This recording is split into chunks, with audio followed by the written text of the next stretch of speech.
Sher Shah Suri was the founder of the Sur dynasty, founder of the Sur dynasty in India. And this was the second Afghan dynasty.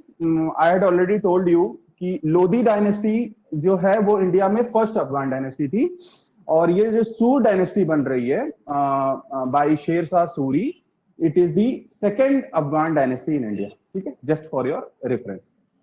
Now regarding Sher Shah Suri, certain aspects which are relevant for your exam. First one is that his name was Farid. Sher Shah Suri का नाम जो था वो फरीद था. And during his initial years, अपने career की शुरुआत में, he worked at his father's iqta. इसके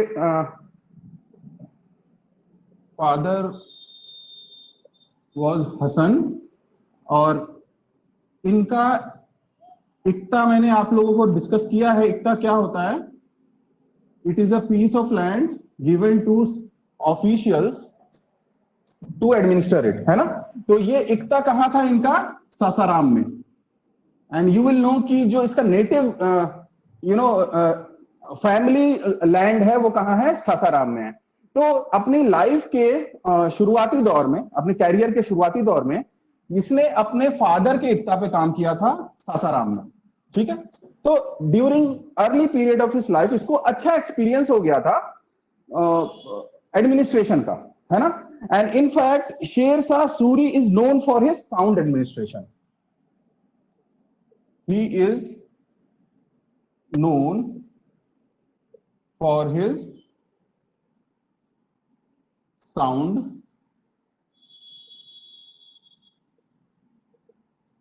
एडमिनिस्ट्रेशन. ठीक है. Sound administration means good administration, अच्छे एडमिनिस्ट्रेशन के लिए जाना जाता है. और ऐसा इसलिए कहते हैं because the Mughal emperor Akbar, जिसका एडमिनिस्ट्रेशन सबसे बेहतर माना जाता है इस टाइम पीरियड में, उसकी बुनियाद कहीं ना कहीं शेर शाह सूरी के टाइम पीरियड में पड़ रही है ना. इनफैक्ट जो शेर शाह सूरी का रिवेन्यू ऑफिशियल है, जो इसका रिवेन्यू मैनेजमेंट देख रहा है, Todarmal, he will join the court of Akbar, है ना. तो जो लैंड रिफॉर्म्स हो रहे हैं या जो रिवेन्यू रिफॉर्म्स हो रहे हैं शेर शाह सूरी के टाइम पीरियड में, वही फाउंडेशन बनता है अकबर के रिफॉर्म्स का. That's why Sher Shah Suri is remembered for his contribution to administration. इसको मैं डिटेल में डिस्कस करूंगा अभी. आप देखो इसका टाइम पीरियड कितना है, सिर्फ 5 इयर्स का. He ruled for just 5 years, है ना. And we remember his name. तो कुछ तो स्पेसिफिक है इसके साथ. तो मैंने बताया कि अपने कैरियर की शुरुआत इसने अपने फादर के इक्ता से की थी, जो कि सासाराम में था. Later he joined the court of Bahar Khan Lohani.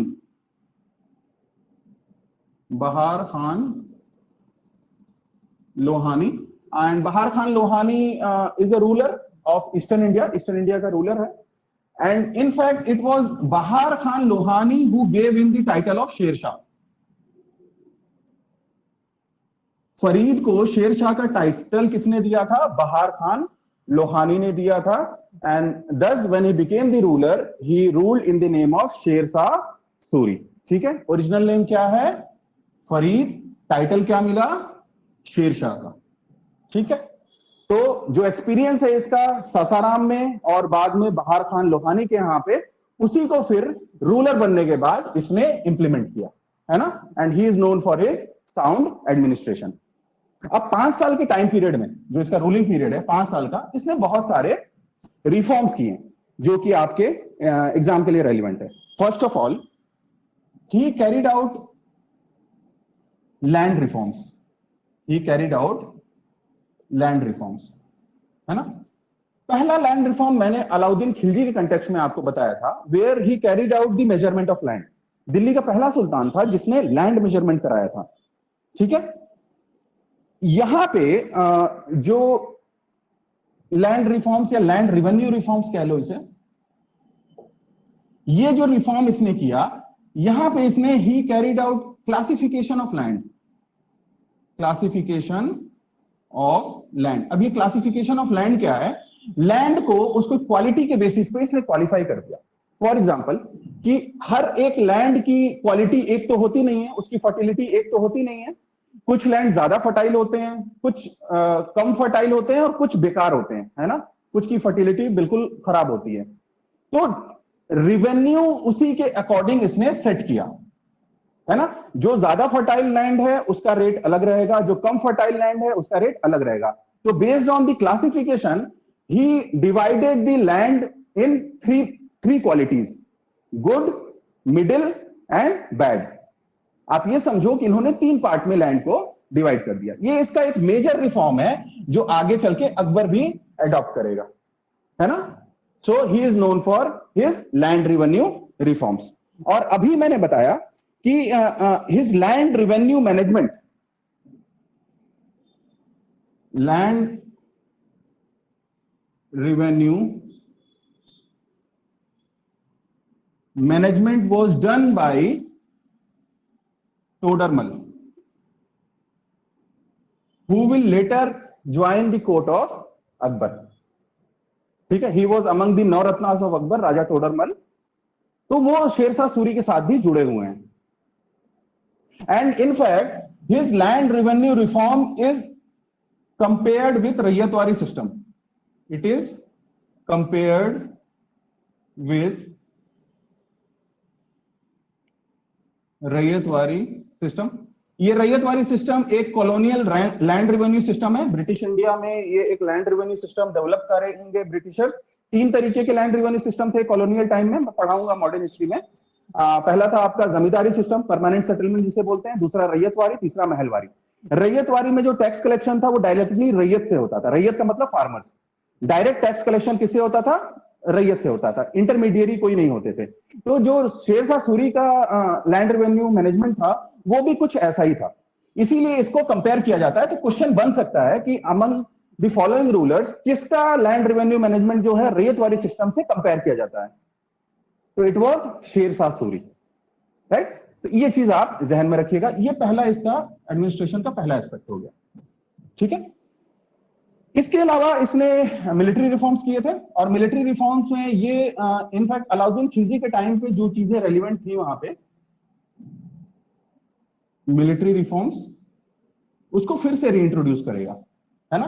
तो मिलिट्री रिफॉर्म में सबसे पहले तो now he started direct recruitment of soldiers, direct recruitment of soldiers, है ना। पहले ये इक्तादार्स के ऊपर डिपेंड होते थे सोल्जर्स के लिए, जो इनके ऑफिसर्स थे इक्तादार्स वो सोल्जर्स रखते थे। But he will initiate direct recruitment of soldiers in his military reforms. He initiated direct recruitment of soldiers. और पहले मैंने डिस्कस किया था, फिर से ये रीइंट्रोड्यूस करेगा द कंसेप्ट ऑफ दाग एंड चेहरा। द कंसेप्ट ऑफ दाग एंड चेहरा ये मैं डिस्कस कर चुका हूं, आपसे रिपीट नहीं करूंगा। ब्रांडिंग ऑफ हॉर्सेस याद आ रहा है आपको? दाग, ब्रांडिंग ऑफ हॉर्सेस, चेहरा, डिस्क्रिप्शन ऑफ द सोल्जर्स, ये फिर से रीइंट्रोड्यूस कर रहा है, ठीक है, इन हिज मिलिट्री रिफॉर्म्स। तीसरी चीज जो शेरशाह सूरी कर रहा है, ही ट्राइड टू इंप्रूव और work on communication, means of communication, tried to improve means of communication. अब मीन्स ऑफ कम्युनिकेशन में जो सबसे अच्छा कंट्रीब्यूशन है उसका, he built a number of roads, he built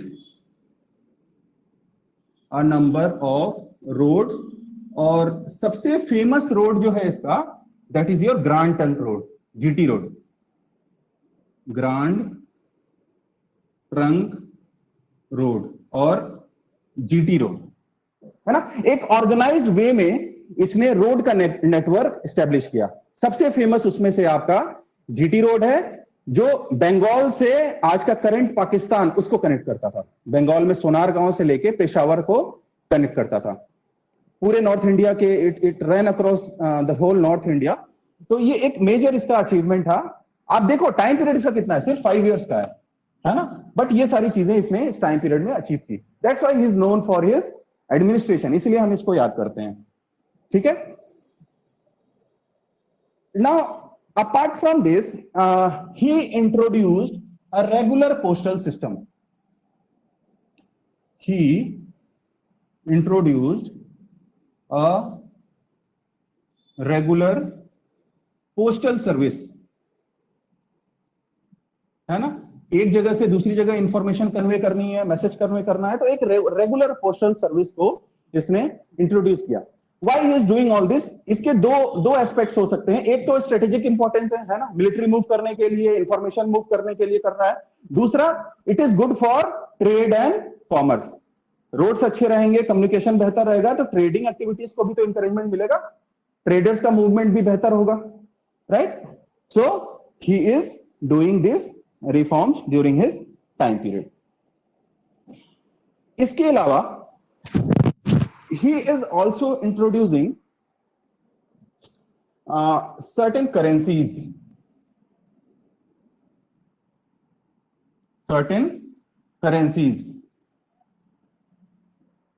exam के लिए याद रखना कि जो रुपया है ये इसके टाइम पे इंट्रोड्यूस हो रहा है। Rupiya which was a silver currency, rupiya which was a silver currency, and dam which was a copper currency। ठीक है, तो यूजुअली इस पोर्शन से, मेडिवल पीरियड से, दो रूलर्स हैं, एक इल्तुतमिश है, दूसरा शेरशाह सूरी है, जिसकी करेंसीज से क्वेश्चन पूछते हैं, है ना। तो उस कंटेक्स्ट में आपको तनका जीतल मैंने बताया था, वो एकदम क्लियर होना चाहिए, कौन सा सिल्वर है कौन सा कॉपर है, किसने इंट्रोड्यूस किया था, इल्तुतमिश ने। उसी तरीके से वहां पे आप एक पॉइंट और ऐड कर लीजिएगा कि शेरशाह सूरी ने ये दो करेंसीज इंट्रोड्यूस की थी, रुपया इंट्रोड्यूस किया था जो कि सिल्वर करेंसी है, और दाम इंट्रोड्यूस किया था जो कि कॉपर करेंसी है। ठीक है, ये आपके जहन में होना चाहिए। अब देखिए, शेरशाह सूरी का वक्त बहुत कम रहता है, आर्किटेक्चर में बहुत ज्यादा कुछ नहीं किया है। एग्जाम के लिए एक पॉइंट बस आप याद रखिएगा,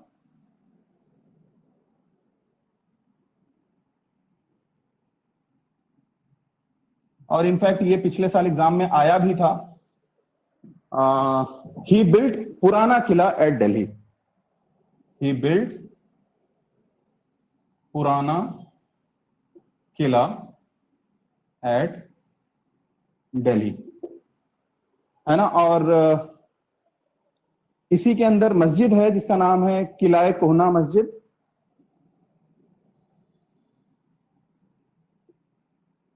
किला कोहना मस्जिद। ठीक है, ये एटलीस्ट आप अपने जहन में रखिएगा फॉर योर एग्जाम। ना एक और इंपॉर्टेंट एस्पेक्ट जो अक्सर इससे पूछता है, वो इसके मौजोलियम से रिलेटेड क्वेश्चन है ना।